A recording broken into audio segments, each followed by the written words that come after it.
Ketika ini, Perdana Menteri dijemput untuk naik ke pentas ucapan untuk menyampaikan ucapan perasmian Sidang Kemuncak Asean. Dan tanpa berlengah, kita terus saja ke Pusat Konvensyen Kuala Lumpur bagi mendengar intipati ucapan perasmian Sidang Kemuncak Asean. Honourable ASEAN heads of government and their spouses, Excellencies, distinguished guests, ladies and gentlemen.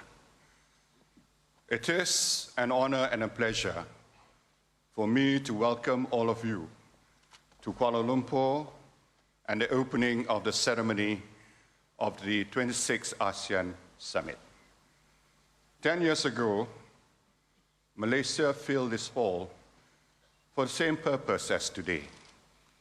We are privileged to serve ASEAN once again in a decisive year for our organization, a year filled with important developments in the areas of community building, including through deeper economic integration. 2015 will be a milestone in the history of ASEAN. The vision of creating a single community will be realized by the end of December. And it is also our collective duty this year to formulate a successor document to the roadmap to establish the ASEAN community. This will provide the basis for how we further strengthen our unity and deepen our integration over the next 10 years, taking us up to 2025.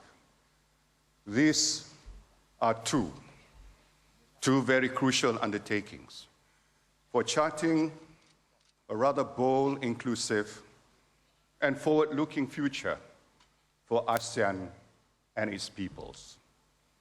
So it is appropriate that the theme of Malaysia's chairmanship is our people, our community, our vision. We want ASEAN. We want to make ASEAN people-centered. This means good governance, higher standards of living, sustainable development, empowerment of women, youth, and above all, greater opportunity for all people. Your Majesty, ladies and gentlemen, I would like to talk to you about ASEAN itself. What is ASEAN? ASEAN is a political, it is an economic organization, and one that is playing an increasingly important role, both regionally and globally. But it is also an idea. It is an idea about who we are as a group of 10 nations in Southeast Asia. It is an idea and a vision that has helped guide more and more of us as new members join over time for 47 years now. It is particularly personal for me. My father, Tun Razak, was one of the 5 statesmen who signed the Bangkok Declaration in 1967. It was that document that brought ASEAN into being. And although I was only 15 at that time, I remember being well aware that it represented a momentous change in the way the countries in our region dealt with each other. The language, the words in that declaration more than stands the test of time. It states, for instance, and I quote, "In an increasingly interdependent world, the cherished ideals of peace, freedom, social justice, and economic well-being are best attained by fostering good understanding, good neighborliness, and meaningful cooperation among the countries of the region, which it says are already bound together by ties of history and culture." Those very inspiring words are as true today as they were then. But we must make sure that those ties that bind and the great idea that is ASEAN are a tangible personal reality for all of our citizens. There are many instances when they already are. In the ongoing turmoil in Yemen, for example, many Malaysians found themselves trapped on the ground. We had to undertake a dramatic evacuation, transporting our citizens from Aden to Djibouti and subsequently to Jeddah on a Malaysian Army aircraft. We evacuated our people alongside ASEAN nationals from Singapore, Thailand, Vietnam, Cambodia, and Indonesia. I'm happy to report that all are safe. But more than that, I'm gratified that similar exercises were carried out by other ASEAN governments as well, each rendering assistance to the other citizens as one. That is the spirit of ASEAN.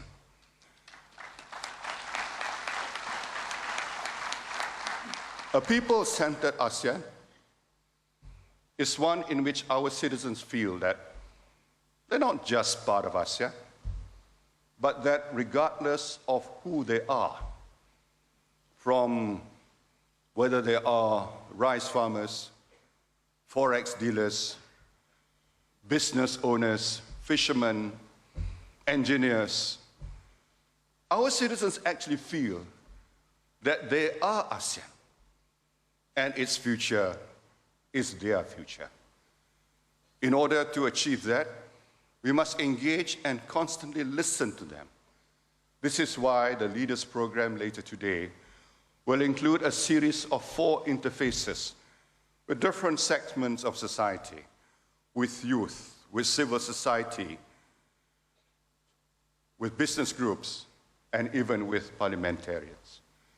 Throughout the year, Malaysia has put in place more people-centered programs, including the ASEAN Business and Investment Summit, the One ASEAN Entrepreneurship Summit, the ASEAN SME Showcase and Conference, and the ASEAN Young Leaders Summit. We're also thinking about our next generation of leaders, and we have created a new MTCP ASEAN Master's Scholarship Program to allow students from ASEAN countries to study in well-established Malaysian public universities and therefore make significant contributions in their own countries on their return. We believe that ASEAN should publicly recognize and celebrate those outstanding organizations and individuals who have contributed significantly to the community building process throughout the years. With this in mind, I'm pleased to announce that later this year, at the 27th ASEAN Summit, we will host the inaugural ASEAN People's Awards, at which we will celebrate the exceptional achievements of those who are honored. Ladies and gentlemen, a people-centered ASEAN must work for the benefit of our citizens, both at home and internationally. Here, the concept of ASEAN centrality is key. A strong and united ASEAN that is friendly and believes in cooperative engagement with all countries provides a framework for the maintenance of regional peace and stability. There will always be differences, small differences, I hope, between us. That is inevitable in a 10-nation group which rejoices in the multiplicity of ethnicities, cultures, and religions. But we are used to living with diversity in Malaysia and in other countries. And we believe the way to iron out our differences of opinion is amicably, with tolerance, with mutual understanding, and with respect. That is the ASEAN way.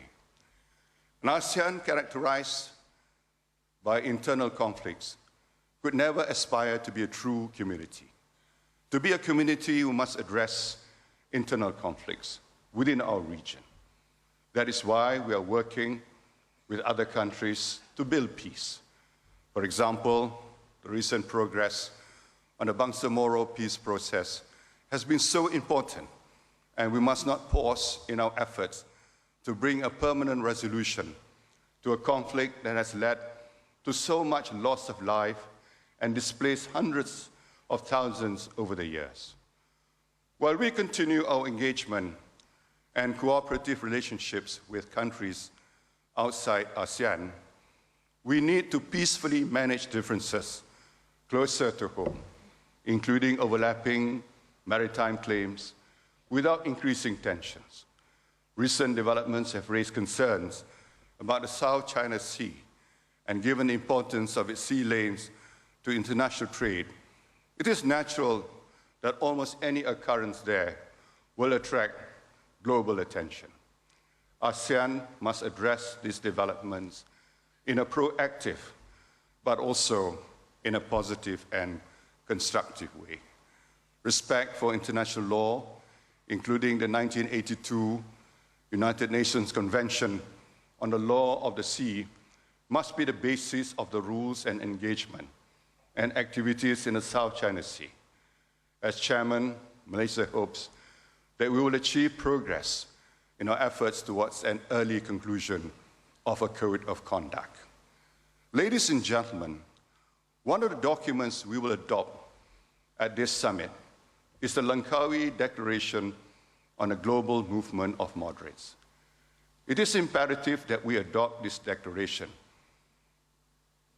because even in our region, we are not spared the threat posed by extremism, violent extremism, from the advocates of the so-called Islamic State. We know that sadly, some of our citizens have joined forces with those in Syria and Iraq to commit atrocities in the name of Islam.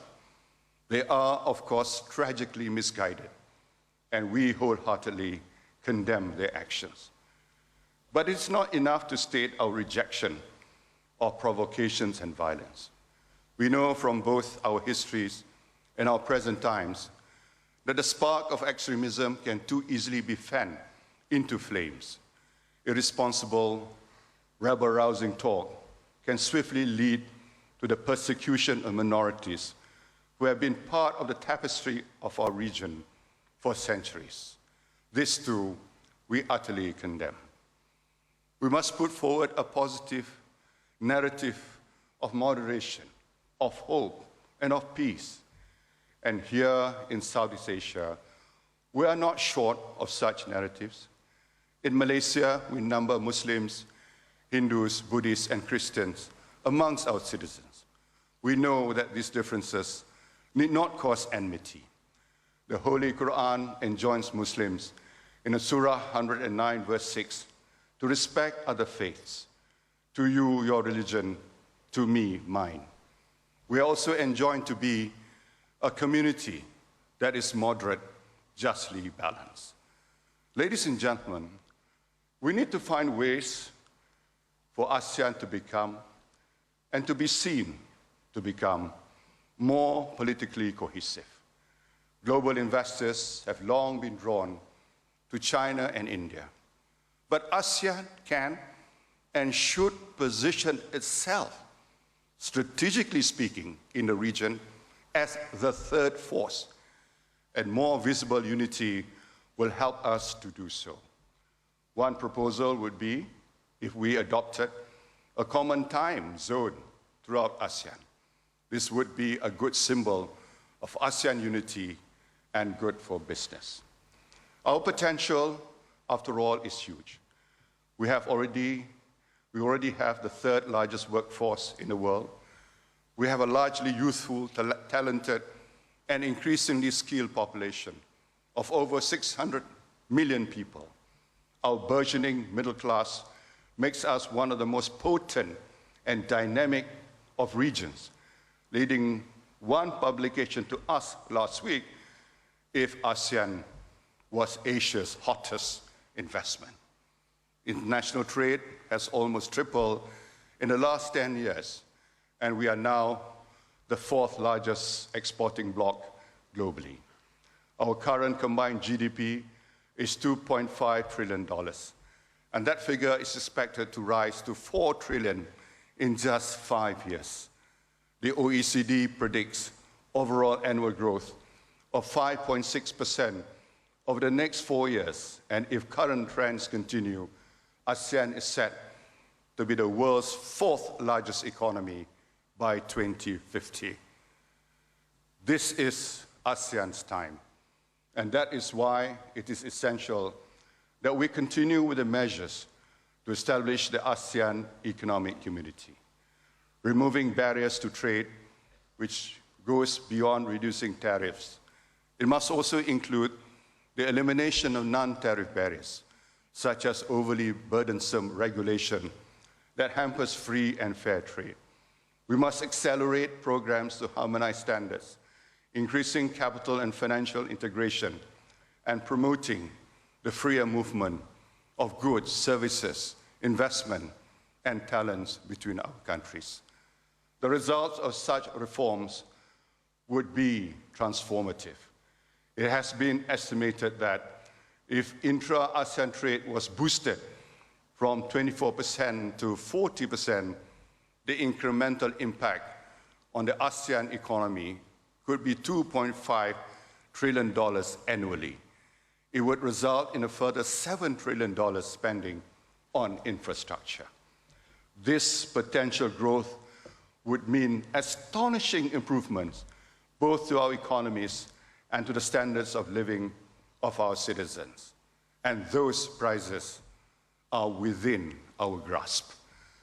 Ladies and gentlemen, the Founding Fathers, through the Bangkok Declaration, envisioned that ASEAN would be the collective will of the nations of Southeast Asia to bind themselves together in friendship and cooperation, and through joint efforts and sacrifices, secure for the peoples and for posterity the blessings of peace, freedom, and prosperity.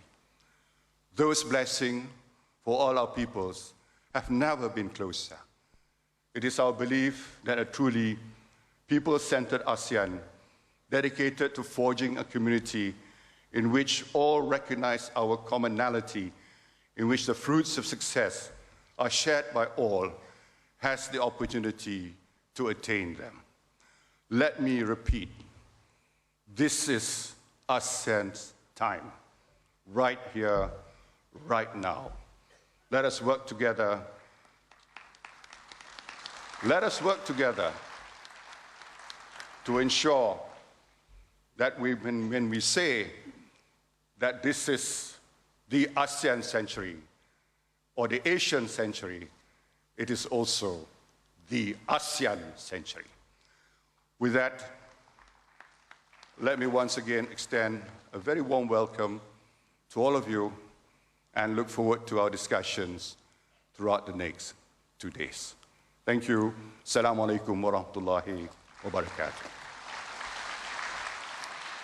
Thank you, Honourable Prime Minister Datuk Seri Muhammad Najib. Baik, itu dia tadi sidang ataupun ucapan perasmian oleh Perdana Menteri Datuk Seri Najib Tun Razak, yang antara lain beliau turut menyatakan bahawa ASEAN ataupun ASEAN yang merupakan singkatan kepada Association of Southeast Asian Nation yang tertubuh hasil daripada deklarasi Bangkok pada tahun 1967 bertujuan untuk mengukuhkan kerjasama rantau ASEAN ini. Dan beliau juga turut menyatakan bahawa ASEAN tahun ini, tahun 2015, merupakan waktu yang terbaik bagi ASEAN untuk menjadi atau kuasa yang mempunyai impak ataupun mampu menyumbang kepada kemakmuran ekonomi dan juga keamanan ataupun kebaikan kepada seluruh rakyat di negara anggota ASEAN. Dan banyak perkara yang melibatkan ASEAN, antaranya seperti ataupun isu-isu bertindih, iaitu dalam mencari penyelesaian kekal kepada konflik berpanjangan bangsa Moro dan juga dalam menyelesaikan ataupun tuntutan bertindih di Laut Cina Selatan, dan juga dalam masa sama beliau turut memaklumkan kegusaran dan juga mengutuk tindakan ataupun individu di kalangan negara anggota ASEAN, rakyat negara anggota ASEAN yang menyertai militan IS di Syria yang dianggap sebagai telah pun